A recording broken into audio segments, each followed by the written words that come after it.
Muy buenas noches, sean ustedes bienvenidos a Poder Financiero. Finalmente ahora comienza la semana y el año desde el punto de vista laboral. Es necesario saber de dónde venimos y hacia dónde queremos ir este año. Es tiempo de pronósticos. Dice la broma que los economistas pasan la mitad del tiempo haciendo pronósticos y la otra mitad explicando por qué no salieron. Vamos a ver cuáles son los cambios fundamentales que tiene que hacer este país. ¿Cuáles son las cosas que se espera que sucedan en México durante este 2013 que recién inicia? Pero de aquí venimos. Sin duda, 2012 fue un año importante para México. Hubo cambios fundamentales que marcaron la vida económica y política del país. El año estuvo marcado por el tinte político, las campañas presidenciales y el cambio de gobierno. En marzo de 2012 arrancaron las campañas presidenciales y el 1 de julio se realizó la elección presidencial que con resultados preliminares dio por ganador al priista Enrique Peña Nieto. Pocos días después de las elecciones, el precio del kilo del huevo se fue hasta las nubes. Su precio promedio superó los 40 pesos a causa de los brotes de gripe aviar que se originaron en los Altos de Jalisco, generando escasez y especulación. El día 31 de agosto se calificó la elección presidencial y se declaró como presidente electo a Enrique Peña Nieto. El 13 de noviembre, después de 73 días de análisis, discusiones, alianzas y rupturas, el Senado de la República envió al presidente Felipe Calderón la reforma laboral que legaliza las nuevas modalidades de contratación, el trabajo por temporada, el pago por hora y los periodos de prueba, además de que prevé regular la subcontratación laboral. El 1 de diciembre, Enrique Peña Nieto rindió protesta como presidente constitucional de los Estados Unidos mexicanos. Un día después, los presidentes nacionales de los tres partidos políticos más importantes, el PRI, PAN y PRD, junto con el presidente Enrique Peña Nieto, firmaron el Pacto por México, con el que se busca lograr un mayor desarrollo y gobernabilidad. Después, el 13 de diciembre, el Pleno de la Cámara de Diputados aprobó en lo general y lo particular el dictamen de la reforma a la Ley Orgánica de la Administración Pública Federal, que plantea la desaparición de las Secretarías de la Función Pública y de Seguridad Pública, además de que amplía las facultades de la Secretaría de Gobernación. Finalmente, el 17 de diciembre, el presidente Enrique Peña Nieto presentó 6 líneas de acción que tendrá la Estrategia Nacional de Seguridad y Justicia de su gobierno, las cuales serán la planeación, la prevención, la protección y respeto a los derechos humanos, la coordinación, la transformación institucional y la evaluación y retroalimentación. Evidentemente, para el presidente Enrique Peña Nieto y para su gobierno, será muy importante este arranque de año. Desde que tomaron la posesión, presentaron una serie de reformas en todos los sentidos. Se tiene que comenzar a trabajar ya en cómo va a ser una reforma hacendaria que venga vinculada con una reforma energética. No puede pensarse la una sin la otra. Hacer una sin hacer la otra es incompleto, no funciona. Así las cosas, veamos qué se necesita en una reforma hacendaria. Una reforma hacendaria que, como lo hemos dicho en este programa desde que comenzamos a hacerlo hace ya prácticamente 7 años, es cómo se están gastando los recursos. Tenemos que poner a consideración, tenemos que pensar en cómo se está gastando. Para pensar antes si nuevos impuestos o no, pensemos en cómo se está gastando. Uno de los compromisos del presidente Enrique Peña Nieto y de su partido para el 2013 es lograr sacar adelante una reforma hacendaria. Y es que es urgente revisar cómo se están gastando los recursos. Tan solo en el presupuesto de egresos 2013 se reasignaron 25,000 millones que se generaron en la ley de ingresos. El nuevo gobierno busca incrementar la recaudación y simplificar el régimen de impuestos para que sea más justo y transparente. Y ya existen propuestas. Los fiscalistas del país proponen generalizar el IVA en 16%, que la tasa cero prevalezca solo en las exportaciones, gravando alimentos y medicinas, y desaparecer el impuesto empresarial a tasa única, el IETU. También se contempla ampliar la base de contribuyentes incorporando a los trabajadores informales, así como fiscalizar a los sindicatos para evitar que se conviertan en cómplices de la evasión fiscal. Con estos cambios, buscarían modernizar la estructura tributaria del país y elevar el nivel de recaudación a 14% del PIB desde el 10% que se recauda actualmente. Adicionalmente, se buscaría eliminar los regímenes fiscales preferenciales. Sin embargo, ninguna reforma hacendaria podría transitar sin una reforma energética que genere mayores ingresos para el país. Y es que el modelo actual de ingresos hacendarios se basa en los ingresos petroleros, financiando a los demás sectores de la economía. Esta situación provoca que Petróleos Mexicanos sea una empresa enormemente ineficiente, ya que no cuenta con recursos para reinvertir y generar mayores utilidades. Adicionalmente, la reforma energética deberá echar a andar y hacer rentable la industria de energías alternativas para reducir la dependencia de los hidrocarburos. Y después de ver cómo se está gastando, hay que pensar en hacia dónde dirigir la política fiscal. Esencialmente hay un camino correcto y un camino políticamente más fácil. El camino correcto es ir por los impuestos al consumo. Se tiene que generar una mayor cantidad de impuestos al consumo. Se tiene que acabar con la tasa cero en alimentos y medicinas. Alguien me podrá decir, bueno, pero la gente que menos recursos gana es la que más invierte como porcentaje de su salario en alimentos y medicinas. Entonces, si damos por buena esa, también tendríamos que estar aceptando que quien más consume reciba mayor subsidio. Evidentemente el más rico consume más. Evidentemente el que tiene dinero consume más.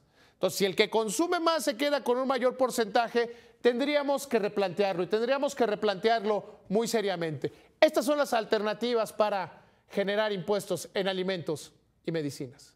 El mayor reto del presidente Enrique Peña Nieto será modernizar la estructura tributaria del país para elevar los niveles de recaudación a cuando menos un 14% del PIB. Hoy se recauda tan solo un 10% del Producto Interno Bruto, un nivel muy por debajo del promedio de los países de la OCDE, que es de 25%, mientras que en América Latina el promedio es de 15%. Organismos privados dedicados al análisis y elaboración de estudios fiscales realizaron una propuesta de reforma fiscal que contempla generalizar el IVA en un 16%, incluyendo los alimentos y medicinas. Argumentan que es la forma de lograr que alcance su potencial máximo de recaudación. La eliminación del IETU, el impuesto empresarial a tasa única, ya que argumentan que de no ser acreditable en el extranjero, crearía un gasto adicional, además de generar distorsiones al crear bases gravables que no correspondan a utilidad alguna.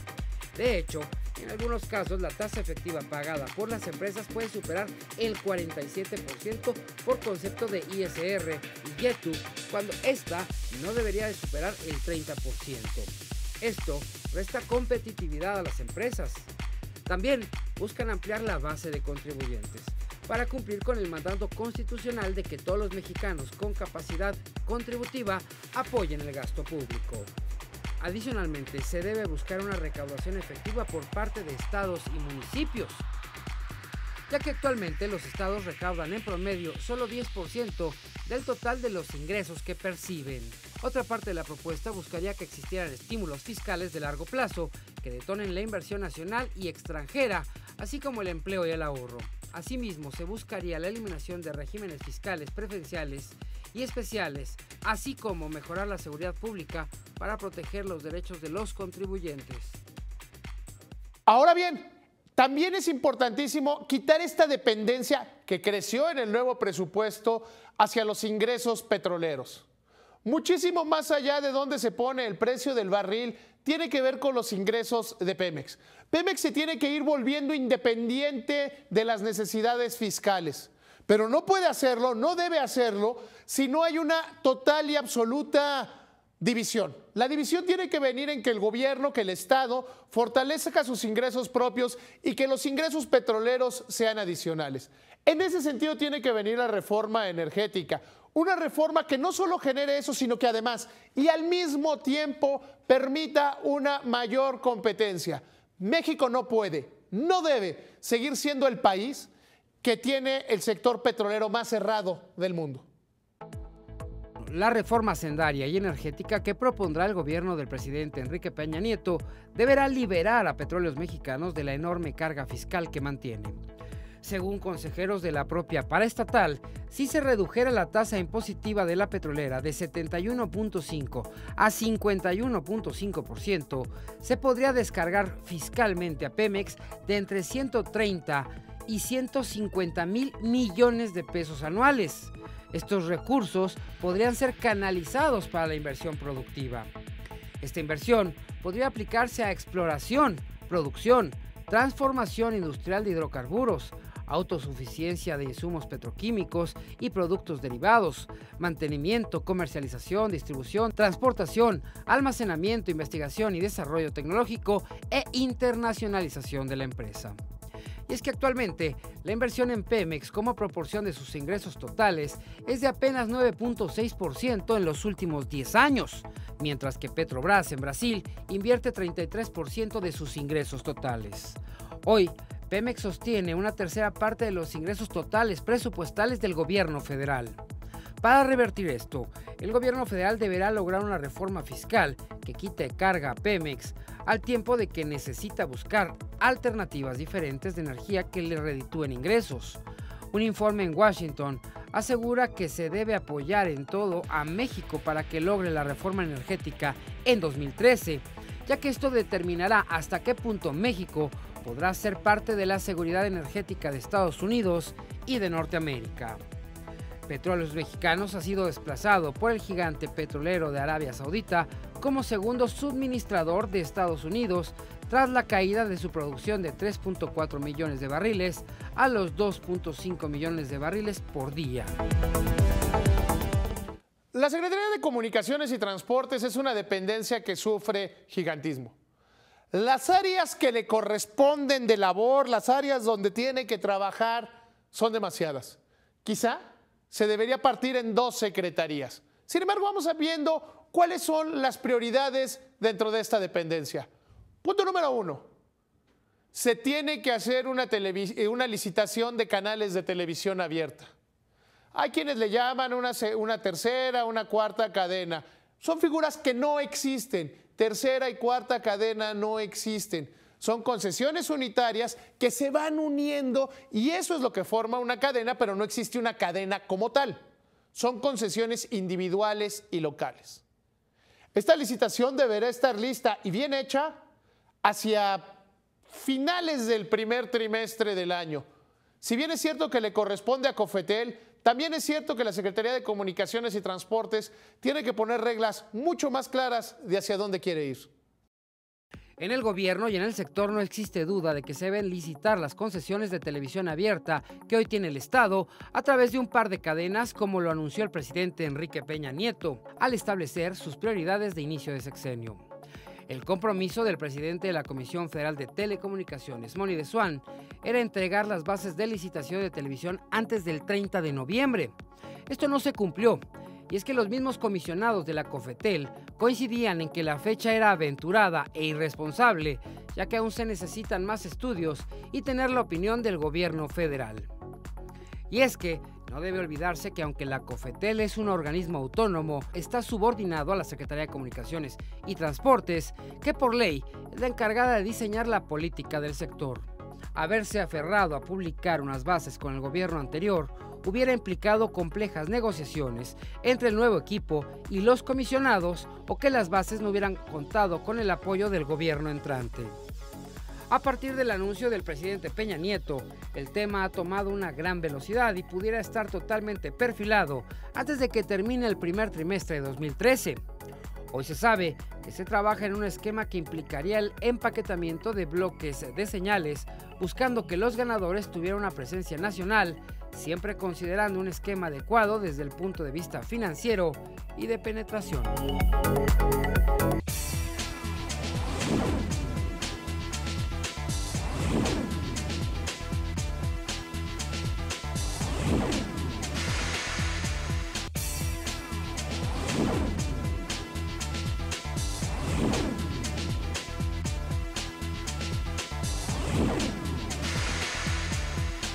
Mire, hay un tema que ha venido dando vueltas y vueltas y vueltas en el sector de las comunicaciones.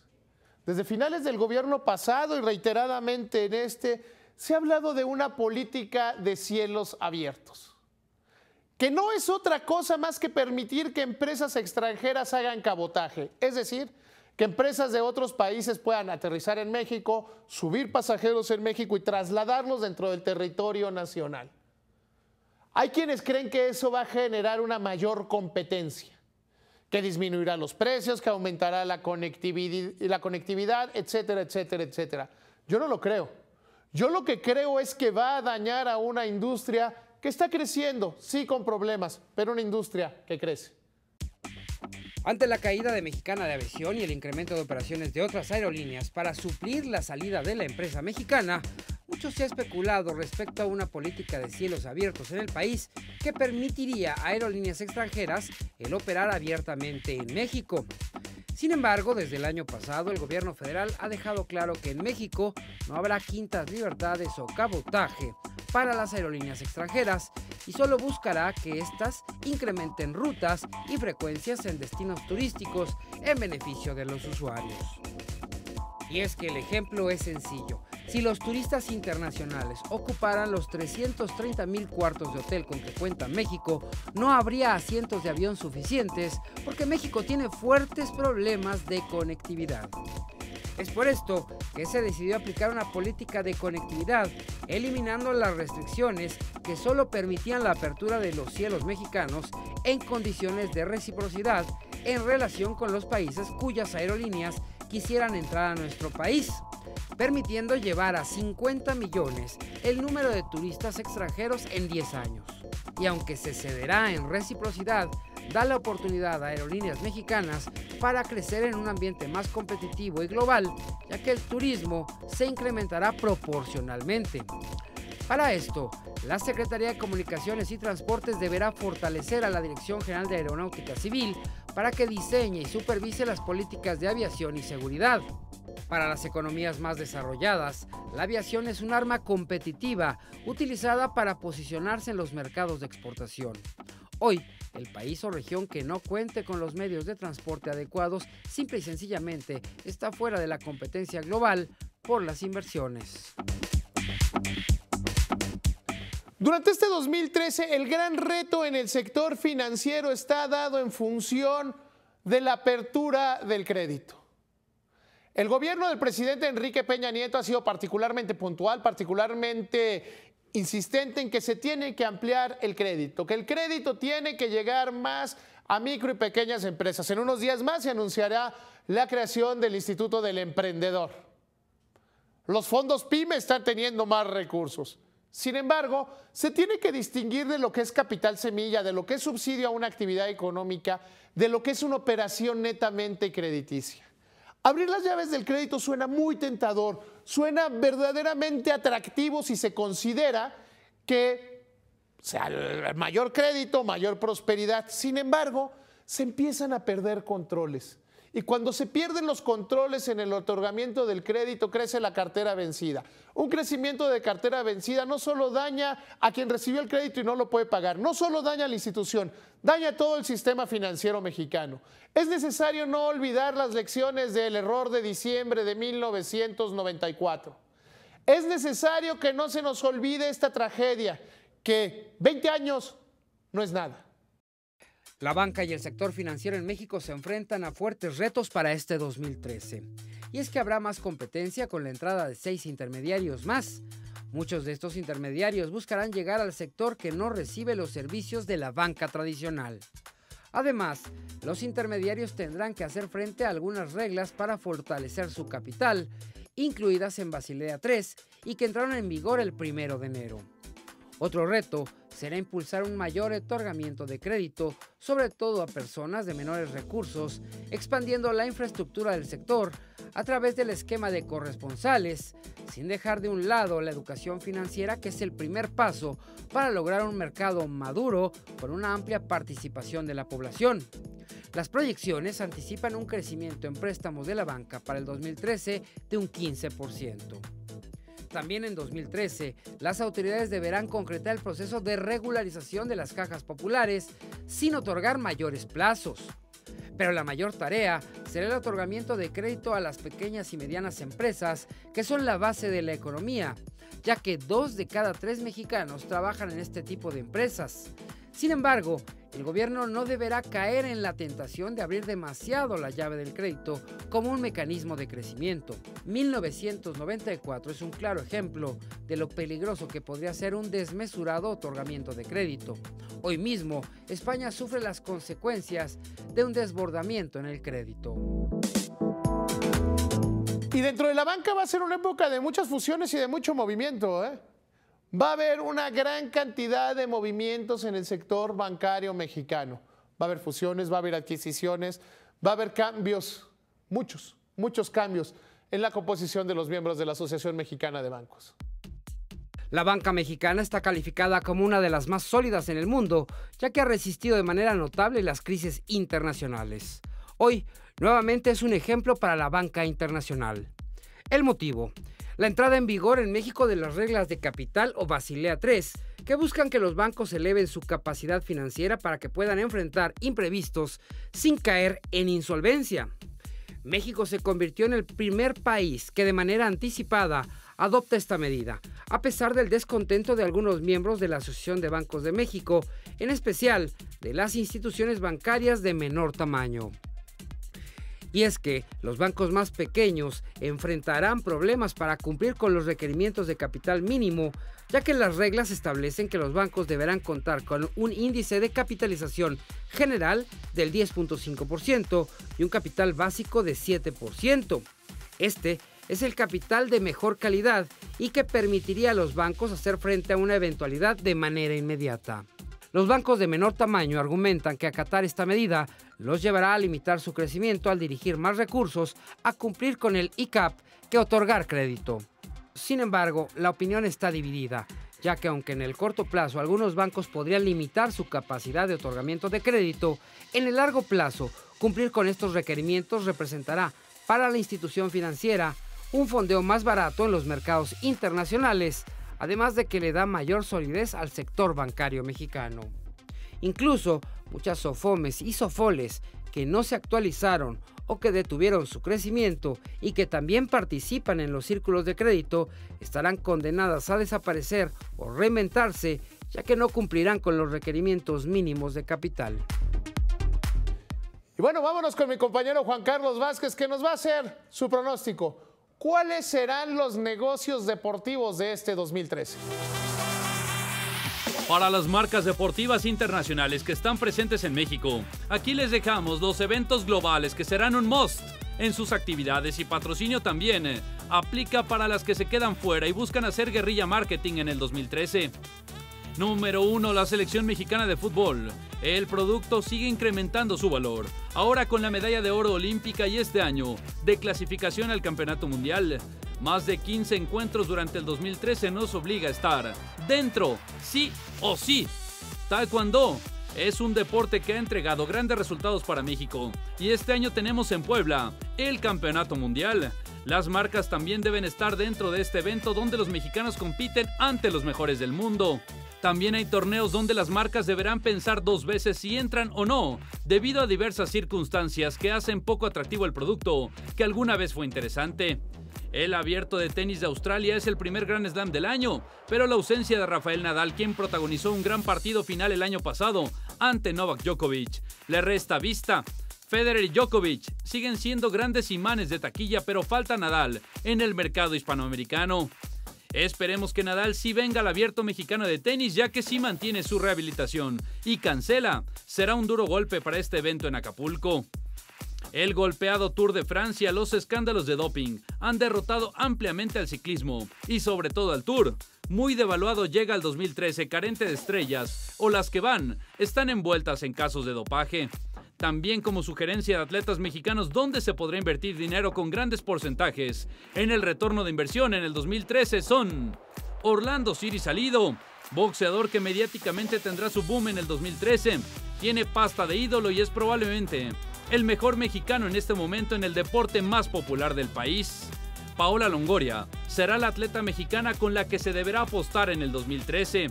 Aunque el racquetball no es un deporte popular en México, Longoria es la mejor del orbe, tiene carisma y acumula ya 18 meses sin perder.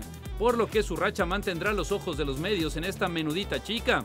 Las marcas darán un gran golpe si la incluyen en sus campañas publicitarias.